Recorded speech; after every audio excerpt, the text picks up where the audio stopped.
Now I've got a pretty neat fly for you today. I fish a lot of caddis dry flies here in the mid-Atlantic, and I've got some that work in kind of the both extremes. You've got slow moving water, just smooth as glass on top, that's one end, or very fast and riffled, choppy water. But this pattern, it's kind of a compromise between both of those situations. And how it's different, instead of something hollow or coarse for the wing like a deer hair or elk, I use a very soft, fine fur. And this one, actually, I'm using Coyote. And if you don't have a Coyote mask, consider picking one of these up. It's really a pretty versatile material, and it's not expensive at all. But you've got lots of different areas where you can take fur. I mean, you've got some streamer wings, you've got, like I'm using for a caddis wing, you've got light brown, some almost white, and then some kind of medium brown, almost a little bit of orange color there. So there's just a lot of different flies you can make from one of these. Now, if you don't have a Coyote mask, rabbit would work. That's pretty fine, pretty soft, probably even a red fox, or if you got a fly tying buddy like I have over here, an orange cat would work well too.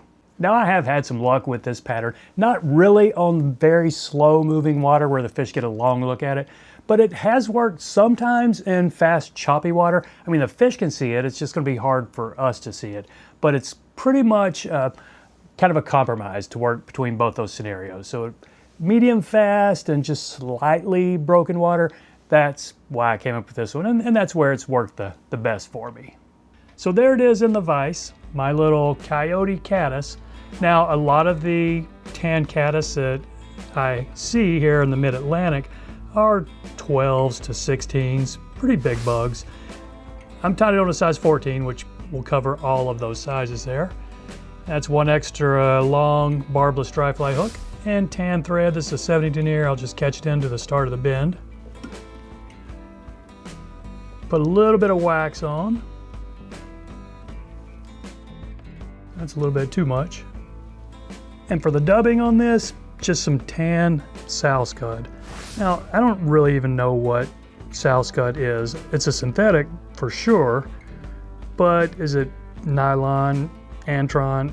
I don't know. It's probably just some kind of acrylic with a little bit of UV flash built in. It's not as flashy as an ice dub, but it does have a little bit of flash. So I'm going to dub a body maybe a little bit more than halfway, maybe 2/3 or thereabouts.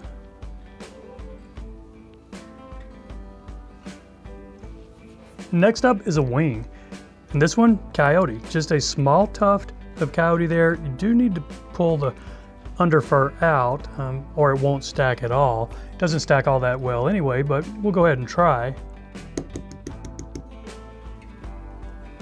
All right, let's see how that looks. Maybe it looks okay, but it should be fine. And that's not a big tuft.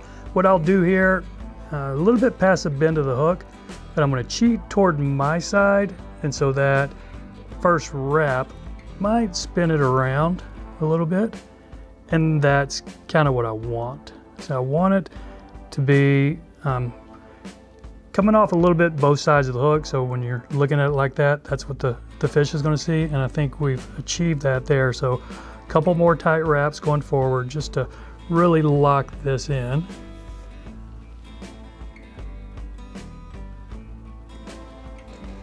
Now I do need to spend a few wraps to flatten this area out because I'm putting a collar hackle on it. But before that, I'm going to put just a little bit of flash here.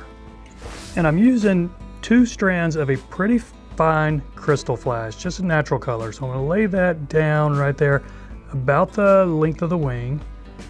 I'll do a wrap right there. Let's see, okay. And now fold it back over. So in the end, I will have 4 strands going back.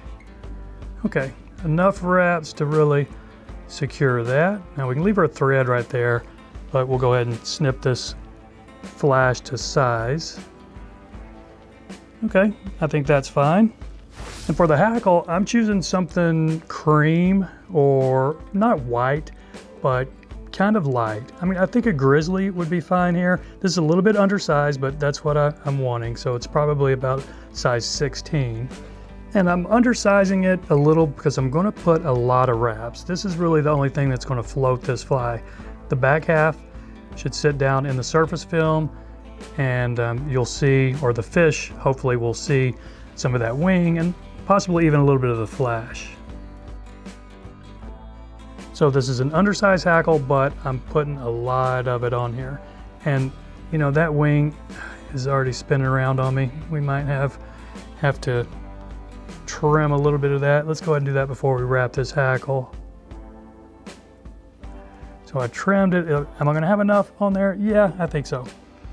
Okay, so go ahead and wrap this 5, 6, 7 times if you want. Again, this is the only thing that's gonna float this fly.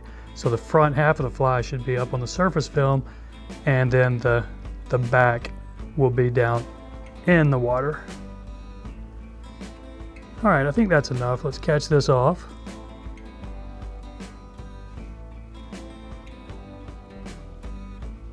All right, snip this excess and any stray barbs going forward if you want.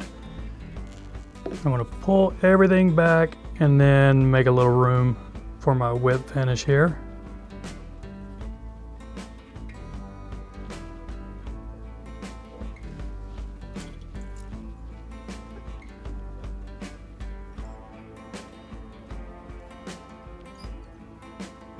So there we go, a little bit of cleanup, maybe some head cement, and I think we got a fishable fly. So that's it, my friends. I appreciate you watching. Y'all take care, and we'll see you next time.